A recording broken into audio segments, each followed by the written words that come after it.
Kedatangan Rismon ini berselang 4 hari sejak dirinya mengajukan permohonan restoratif justice kepada penyidik Polda Metro Jaya.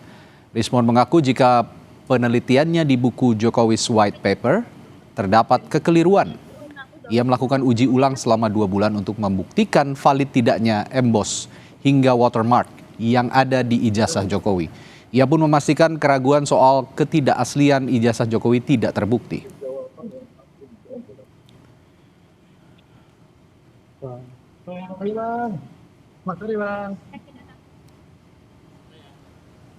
Tersangka kasus tudingan ijazah palsu Rismon Sianipar meminta maaf kepada Jokowi dan keluarga usai mendapatkan temuan terbaru. Dalam penelitiannya soal ijazah, Rismon berkesimpulan ijazah Jokowi asli. Usai mendapatkan temuan terbaru, Rismon mengaku ada kekeliruan dari penelitian yang dituliskan sebelumnya di buku Jokowi's White Paper. Rismon mengaku ia melakukan uji ulang selama 2 bulan untuk membuktikan valid tidaknya emboss hingga watermark yang ada di ijazah Jokowi.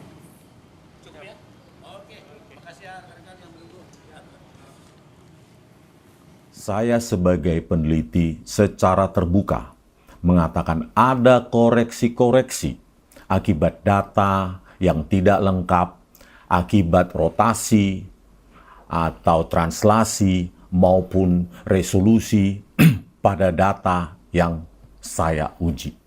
Saya sebagai peneliti menyatakan minta maaf secara gentleman kepada keluarga Bapak Jokowi.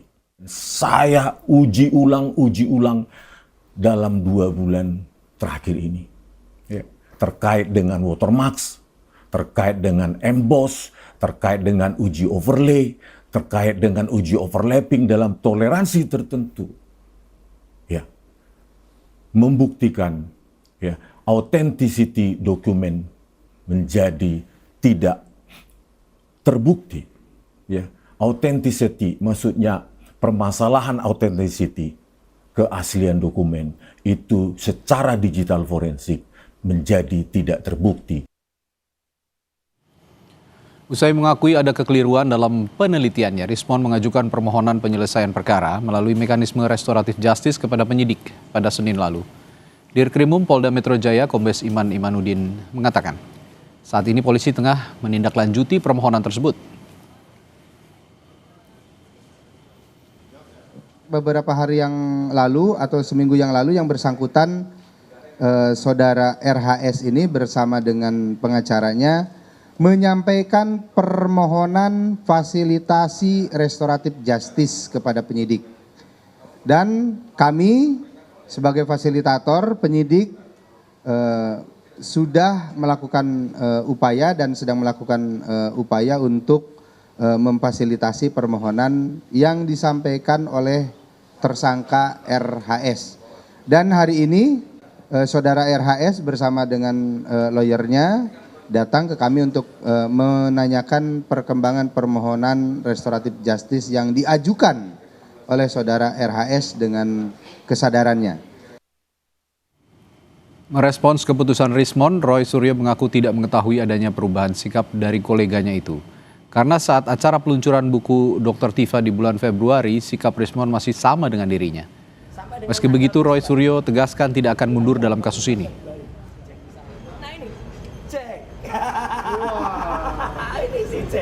Ya, peneliti itu menghilangkan sikap-sikap emosional, sikap-sikap kecewa, sikap-sikap non-ilmiah. Ilmiah itu adanya ya atau tidak. Jadi saya hanya mengatakan kami tetap terus. Kalau ada sahabat yang kemudian mungkin dia merasa kurang nyaman, silakan saja, mungkin penelitiannya mau diulangi. Kan yang bersangkutan mengatakan penelitiannya berkembang terus kan. Ya siapa tahu kemarin terus nggak menemukan, terus besok menemukan lagi. Gitu kan bisa. Kita langsung menuju ke Solo, Jawa Tengah, bergabung dengan jurnalis Kompas TV Widi Nugroho. Widi, jadi kalau tadi Rismon itu datang dengan siapa dan apakah menegaskan bahwa dirinya meminta maaf soal kasus ijazah Jokowi? Ya, Friska dan saudara, memang tadi Rismon datang ditemani satu kuasa hukumnya untuk bertemu dengan Joko Widodo di kediamannya di Solo ini. Dan dari apa yang disampaikan oleh Rismon tadi, memang dirinya mengatakan bahwa dia meminta maaf atas hasil penelitian yang ada di buku Jokowi White Paper yang dinyatakannya ternyata tidak sesuai dengan apa yang ditemukan kemudian dari hasil penelitian terbarunya menurut versi Rismond. Dan jika kami tadi menangkap pernyataan dari kuasa hukum Rismond yang menyatakan bahwa salah satu syarat restoratif justice adalah adanya permohonan maaf dan dimaafkan oleh kedua belah pihak, antara kedua belah pihak. Artinya di sini memang tadi ada permohonan maaf dari Rismond kepada Jokowi terkait dengan apa yang sudah dikatakan sebelumnya terkait dengan data-data baru yang oleh Rismond sendiri dinyatakan bahwa ijazah Jokowi tersebut valid dan sesuai dengan aslinya. Dan kalau kita melihat dari statement Rismond sebelumnya, memang dia juga mengatakan bahwa data-data terbaru yang ditemukannya ini memang belum dimasukkan ke dalam buku Jokowi White Paper, dan Rismond juga tidak mengatakan bahwa ini nanti bukunya akan ditarik atau direvisi atau seperti apa, tapi yang ditegaskan tadi adalah metodologinya yang diganti, dan juga dari temuan-temuan tersebut maka dirinya menyatakan bahwa ijazah Jokowi itu memang otentik atau sesuai dengan apa yang diposting ataupun diunggah di media sosial dan juga disampaikan pada saat gelar perkara khusus di Polda Metro Jaya beberapa waktu lalu. Dan Rismond sendiri juga tadi menyatakan bahwa dirinya meminta maaf atas ketidaknyamanan ataupun adanya perasaan-perasaan yang tidak enak dari Jokowi dan keluarganya terkait dengan persoalan ini. Dan permohonan maaf tadi disampaikan pada saat mereka bertemu di kediaman Jokowi pada sore tadi bersama salah satu kuasa hukumnya. Rizka. Widi, kalau tadi sudah meminta maaf secara langsung kepada Presiden ke-7 Pak Jokowi, lalu apa yang disampaikan oleh Rismond soal restoratif justice? Karena kan selama ini klaster Rismond ini bersamaan dengan Roy Suryo juga dengan Dr. Tifa, tapi terakhir Roy bilang akan jalan terus dalam kasus ijazah. Nah, soal RJ ini apakah bisa memang diberikan hanya satu orang saja untuk Rismond saja? Ya Friska, jika kita melihat atau mendengar dari kuasa hukum Rismond tadi yang menyampaikan di depan awak media bahwa restoratif justice itu salah satu syaratnya adalah adanya permohonan maaf dan memaafkan dari kedua belah pihak. Artinya di sini memang mereka ada upaya untuk mengajukan restoratif justice terkait dengan dia satu kluster dengan Roy Suryo.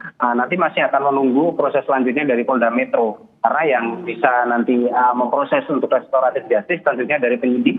Dengan adanya momen sore hari ini dipakai untuk menjadi acuan apakah nanti restoratif justice tersebut bisa dilakukan atau tidak, itu masih akan menunggu proses-proses selanjutnya. Rizka.